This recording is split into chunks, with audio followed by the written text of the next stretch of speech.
Then we go into the next match, and we've got like a choir on the stage humming Seth Rollins' theme. So sometimes when you do like an entrance like this, the default is, oh my God, it's different. It's great. I did not think that with this one. I mean, coming off of the Bianca Belair entrance, like seeing a full marching band to, I'm sure this choir is probably like, they probably do great work, but this, they felt like, you know, like a community gym, you know, of hobbyists who might sing during Christmas.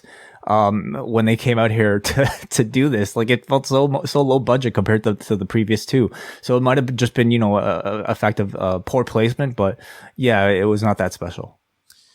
Seth comes out in this insane giant blue robe. I mean, his outfit was just something else. He comes out and he's in, and they're just milking this. They're waiting and waiting, and Seth is getting impatient. The lights slowly go out. It's completely dark. Let me just say again, talking about WWE production, to me, this was art. The way, like, we all know what's about to happen, but the way that they managed to just play with our expectations by delaying that moment. I would love you know what AEW did with the CM Punk return? How they like showed us the behind the scenes camera from the truck. I would love it if, like, you know, we got to see something like that. And yes, like, I know people have their opinions about Kevin Dunn, but like when it comes to this shit, like this team is incredible, you know, and that I don't think WWE will ever like take us behind the curtain that much. But again, they should be commended because this was perfect. Yeah. So the lights go out, and then Downstate makes its arrival at WrestleMania as Kingdom roars throughout AT&T Stadium, and elevating from underneath the stage is Cody Rhodes, blonde hair, neck tattoo. It's full on American Nightmare Cody Rhodes. It is totally like the WWE and Vince McMahon's MO to completely like, or at least alter and tweak other people's creations that they didn't originate. You know, we think back to like Diamond Dallas Page, or the entire Invasion, or like just think about anybody that really came from WCW. There's always going to be some alteration, whether it be Goldberg's trunks or like, you know, the NWO suddenly like being a team that like, you know, we hadn't seen paired together in quite some time. They kept this Cody presentation exactly the same, or as close to it as they possibly could, from the last time we saw him show up in AEW to today. They did not change the music. They didn't change the guy's robe. They kept his elevator entrance, dude. I couldn't believe it. Yeah, it was like, it was taking the AEW version of Cody Rhodes and transplanting it into WWE. So like to me, it was like, you know, it was like seeing Tobey Maguire show up from like, you know, the 2000 Spider-Man to like, you know, No Way Home. It was like, it would be like seeing Henry Cavill travel from the DCEU universe to an MCU film. So he comes out. It's a gigantic reception for Cody Rhodes, his first appearance at WrestleMania since the last one at AT&T Stadium, when he was Stardust in a ladder match. Wow. Okay. Which Zack Ryder won? That Zack Ryder won, correct. So he comes out, and it's a huge reaction. The announcers are going crazy. And then I thought this was like this was a tough task, because when you do a giant surprise like this, and then you want to go out and do like a big epic match, that is very tough to do, because at this point, there's the fan that just wants to see Cody just run through the guy, and it's like you're in the adulation of the entrance and the guys here, and then you want to get people into a match. That is a transition that you have to take your audience on. And they went out, and dude, for 21 minutes, they had this crowd from start to finish, and they did not tire midway through this. It was, you know, this was like a big Cody pay-per-view style match where we're going to do all the kickouts. We're going to do all the spectacular stuff. And he had an incredible opponent here in Seth Rollins to do that type of match with. Completely agreed. Yeah, this to me was like the second shock of this entire segment. You know, not just the fact that he came out completely a carryover completely from his AEW routine, but he had like a match that to me felt very much like it could have taken place on an AEW pay-per-view, complete with like callbacks that he developed in AEW. Like him doing the pedigree is not something he's never done in the WWE, but teased it the same way that he would have, if it was a match against who was his last opponent? Sammy Guevara. Like it felt a direct translation. Yeah, and the Tiger Driver 98 was renamed the Powerbomb. Well, he can't exactly do the Tiger Driver here. Well, it wasn't a driver. Like it is. It was more so a suplex this time. More so, yeah, where he's like dropping him like on the back.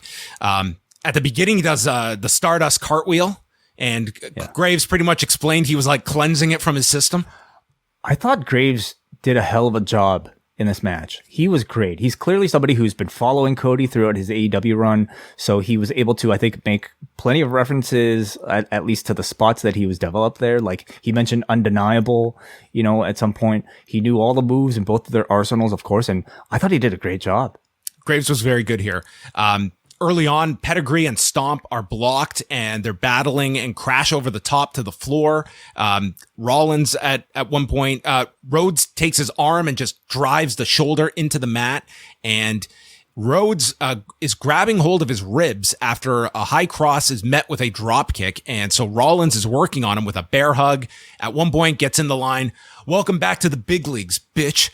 And he continues to work on the ribs.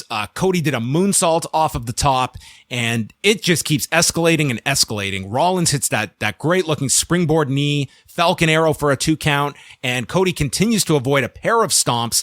Crossroads gets countered and then finally hits one, and it's a near fall. And this takes the crowd to another level, seeing the Crossroads being kicked out from.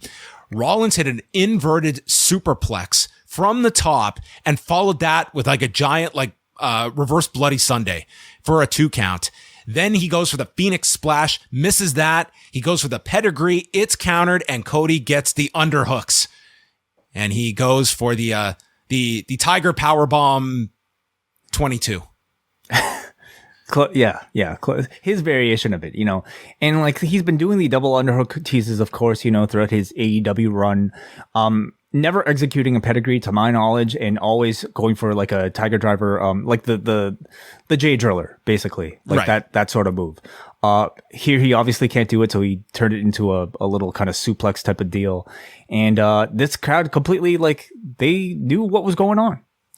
Then he hit a Cody cutter off of the top for a 2 count. Rollins hits him with the Pedigree for a near fall, and this place goes nuts for the Pedigree kick out from Cody. A lot of significance, attached to that move, because, it's part of the repertoire, and that Triple H connection is attached to both of these men. And of course, with his recent retirement, like, the more you think about it, the more perfect this pairing is. And then Kawada kicks from Rollins. Rhodes grabs hold of him.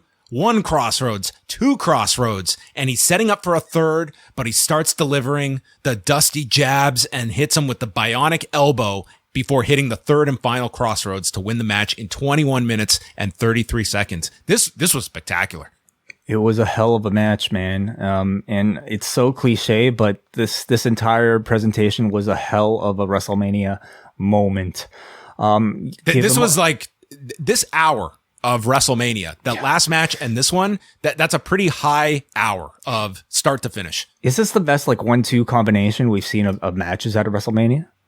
17 and 19 had some really great ones. I'd certainly have to go back and look at them. This is pretty high. I mean, like 2 matches back to back. Yeah, that's what I'm thinking of. Like those shows were like pretty stacked, but this was a hell of a match to have to follow. Like, you did have the Cody surprise. Like, I wasn't worried about them following it. But also, like, again, like, this crowd is spent from just reacting to him, and then they're going 21 minutes. Like, and they could have said they're spent from Becky and Bianca as well. They're doing that as well. Becky and Bianca was like, to me, it was excellent. This was my match of the show. I just thought this was just a very, very high tier wrestling match. It was, Seth was fantastic. Cody, if you want to take nothing away from this, the one major point is, this guy's coming in as a major guy, and he was treated as such here. And just from the presentation, the handling of it, and how this was structured, I mean, you can see that this is someone of priority coming in, at least right now. Anybody who's followed him for the past, 3, 4, 5 years knows that the man is a capable main eventer, somebody who can headline a pay-per-view, somebody who could possibly headline a WrestleMania. The biggest question would be whether or not Vince McMahon saw him as that person.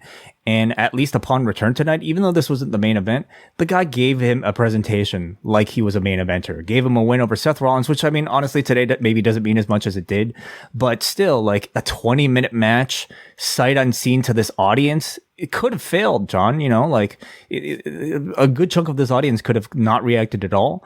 But I think it's a real testament to AEW, to be honest with you, because everybody recognized who this person was. They knew what he was up to. They recognized his moves and entrance from AEW. This was an entrance created for AEW fans, not your casual WWE viewer who only watches once a year. They would have been completely lost, but there were enough people who recognized what was going on here to completely make this feel very special. So all the credit to them for letting him seemingly have full autonomy to present his character on this screen.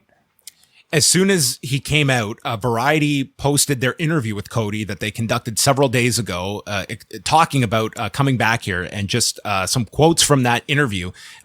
He said, "It seems like kind of a culmination of my whole career, but I don't want to jinx it. I don't want to put any hyperbole there, but it's the biggest crowd in wrestling. It's returning to me in something that I built and nobody else built, and that's the ultimate vindication. I told Vince McMahon, Bruce Pritchard, and Nick Khan, this very small circle of individuals, I told them what I truly believe, and it's that I'm the best wrestler in the world. And to go further with it, I actually don't think there's a close second. But with that said, the opportunity now exists to prove it, and that's what I'm most excited about." And when asked about AEW, he said, "I chose to remain silent about my departure from AEW, and I'm going to keep my word on that. There's no shoot interview. There's no nefarious tale that's going to be told.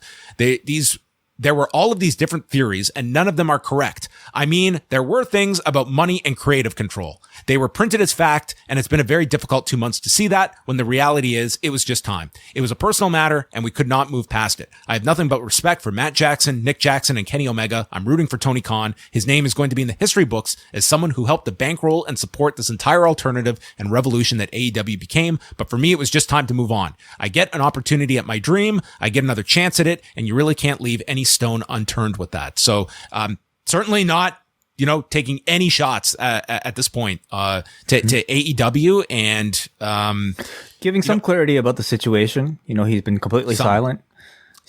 Yeah. And I mean, of course, stories can change. We may never know the exact reasons why he left, but he's doing a lot of interviews. I believe even the right Ringer's now, already got one up with him, was done minutes after the match. So, okay.